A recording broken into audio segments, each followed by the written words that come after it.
Matt Walsh has risen to the forefront of so-called independent right-wing voices, mainly by constantly targeting and attacking and inspiring harassment against especially trans Americans. That has become his big topic over the past few years. But he has actually been around for some time in different iterations on different platforms. And joining us now to break down some amazing in-depth research done to where exactly Matt Walsh came from before ending up in the position he is right now, we have Media Matters LGBTQ Program Director Ari Drennen. Welcome to the Damage Report. Thanks for having me. Thank you so much. We've already on the program in past weeks talked about a little bit of your research, unearthing some of the more insane things that Matt Walsh has said. Before we get into the specifics though, what led you to want to dive into his past and unearth some of what he had said before he was as high profile as he is now? Yeah, absolutely. I mean, I think it's important that whenever anybody is really fixated on trans people, specifically young trans people, and claiming to have a concern for our well-being, it's important to put that in the full context of his worldview. Matt Walsh is someone who consistently believes that he has the right to control the bodies of other people. So his views on forced birth, on same-sex marriage, and his push to criminalize trans healthcare all come from the same place. And it's important for people to have access to all of that while they're assessing the information that he's sharing about trans people. Okay, and so I know you unearthed comments that he's made about why it should be socially acceptable for men to have sex with teenage girls or to marry them. He seems to think of girls as existing purely to reproduce or whatever. I know you've gone back pretty far. Has he been talking specifically about the trans community for a long time in the same way that he's been talking about his weird thoughts about sex with teen girls? Not particularly. This seems to be a kind of new fixation for him. Was a lot of kind of generalized like homoerotic shenanigans, for lack of a better term, at his old radio show. There was an instance where one of his interns, they made a whole video where he's just washing a car wearing nothing but a pair of women's underwear and some Timberland boots.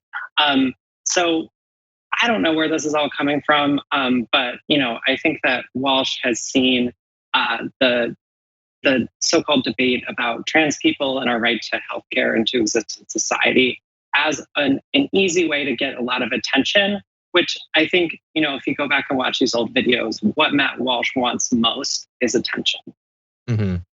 Oddly enough, if a child were to have walked by that car washing and seen that, that's the sort of thing that would have inspired him to do a rant for 45 minutes.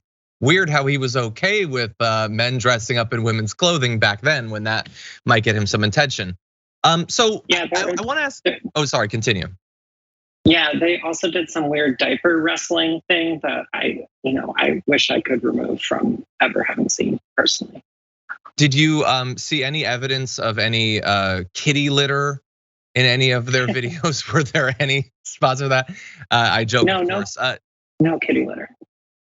Dan, what did you want to say?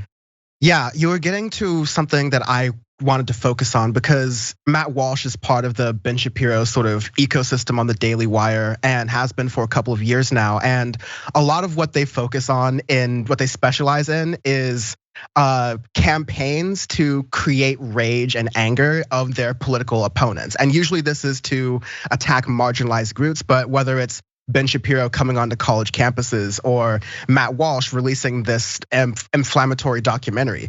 It seems like, even when you describe that anecdote of him wearing women's clothing during a car wash, it reminds me of other shock jocks on the extreme right, such as Gavin McInnes, who similarly did broadcasts nearly nude and would rant about, the rights of men and male growth in society. And so I guess to what extent do you separate the wild persona and the trying to get attention of Matt Walsh is doing, where he would do this with anything, attacking any like marginalized group, versus like the really serious, insidious kind of things he's trying to poison the well with when it comes to trans community? Because he's trying to really get people fearful of this community by spreading misinformation.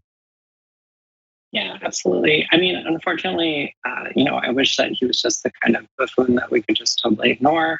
But he seems to be getting a lot of attention from Republican legislators, members of Congress. He had a rally on Friday with Senator Marsha Blackburn, the former Democratic presidential candidate Tulsi Gabbard, some other elected officials. So he's somebody who is getting attention for his anti-trans campaign. And so it's important to, shine a light on his whole worldview, which, there's on Joy Reid, I think, said it best, which is his problem isn't with trans people. His problem is with modernity. Mm-hmm. I in your write-up about your research of him, there's a lot of this sort of stuff that we've been talking about. Then there's also some pretty shocking anti-democratic comments that he's made, as well as comments indicating not only an acceptance to see violence used as a tool of politics, but like seemingly a desire to see violence used as a tool of politics. And I feel like recently these two areas have seen some overlap, where he not just him, but he appears to see this trans panic that they've created, the Satanism, the QAnon stuff, as maybe drawing some regular Americans a little bit closer to feeling like, well, I don't necessarily want to see violence, but if it's in defense of kids, like, did you come away from this research feeling like he's a buffoon, or are you more worried about him being a big voice in this movement than you were prior to your research? It's a really good question. I think ultimately it doesn't really matter whether he's just a buffoon or not. It matters that he has a big platform and he's willing to use it to advocate for violence. He, along with the Twitter account Lives of TikTok, set off this whole campaign against hospitals that are providing gender-affirming care to young trans people, starting back in August. And since then, we've seen Boston Children's Hospital deluged with violent threats. Matt Walsh is somebody who, in the aftermath of January 6th, tweeted that it was the time for people to seriously consider secession. This is a very dangerous person. Mm-hmm. I want to ask you a question, and feel free to answer that you don't care about the distinction between these two things, because it might just be a purely intellectual thing. But I've wondered for a long time with people like him, especially him, and especially these guys on the right who are seemingly obsessed with trans people and all that. I've talked often about being in a green room with Michael Knowles, and we were standing and watching a TV that had a news program on that had nothing to do with trans people. And then he just started talking about trans people to me, and it was a very weird experience. Why the focus? Did you come away from your research thinking this is a guy who really cares about this and really wants politics to be about trans people? Or is there anything that leads you to believe that, like I mainly think that they're perfectly happy to see people beaten or killed or whatever, but that this is really more of a distraction? It allows politicians to get into office to pursue other goals, but this is a thing that fires up people. Is that a distinction that you even care about, or do you have any position on which of those might be more accurately the one that he holds? Yeah, I think it's unfortunate that trans people and trans people's bodies often become the target of, kind of the anxieties of these white dudes with a big megaphone. There was a recent clip where Joe Rogan, who's been incredibly anti-trans lately, was talking about how he watches trans porn all the time, and that kind of thing can motivate people to take strong views on trans people. I think in Walsh's case, he seems very motivated by a focus on the kind of great replacement conspiracy theory. That was something that came up in these old videos. He's really, really concerned about the fertility rates of white people specifically. And so if you notice, the trans people who Matt Walsh tends to focus on are consistently white teenagers who were assigned female at birth. And him and others he works with have tended to focus on a potential loss of fertility if they pursue transition. Yeah. And specifically on the idea that they will not be able to breastfeed their children in the future. Walsh doesn't seem to care whether or not people are interested in having children, because I think he sees anyone with the capacity to become pregnant as somebody who should be churning out as many children as possible, especially if they're white. Such a bizarre worldview. Dan, did you want to ask our last question? Yeah, really fast. In your research, I find what a lot of Shapiro, Knowles, Matt Walsh do is gish gallop. They throw so much nonsense towards people, and it's all so, you have to disprove every single thing that it's difficult to really kind of dissect it, even though it's all lies, it's all propaganda, and it's all, when you really dig into it, pushing this great replacement theory that you're talking about.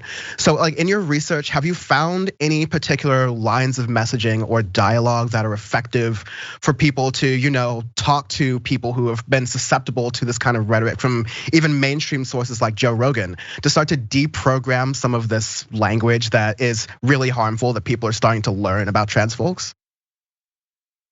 Yeah, absolutely. I think it's important. We've seen a lot of these people really pushing forward the narratives of people who pursue transition and then later decide that it's not for them. I think it's important to contextualize regret in the case of trans people. So fewer than 1% of people who receive gender-affirming surgery report experiencing regret, which is dramatically lower than the rates of people who say that they regret having knee surgery, who say that they regret going to college, who say that they regret having a tattoo, who say that they regret having a baby. It's really, really important to make it clear that the vast majority of people who access gender-affirming care are doing so because it helps us function and live happy, fulfilling lives. And that even if you don't understand what somebody's life experience is like, people deserve to make their own choices and live full lives. Yeah, 100%. Ari, do you have any upcoming work on Media Matters that you'd like to preview for people? Stay tuned. I think that we're going to continue focusing on Walsh and all the other people who are leading this anti-trans panic. They're having a really, really severe impact on people's ability to access life-saving healthcare. And we're going to keep fighting back against that because it's really, really important.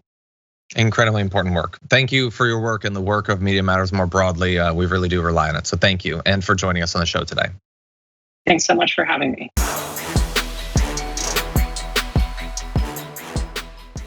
Check out the Damage Report podcast each day, wherever you get your podcasts, whether Pocket Casts or Stitcher or iTunes.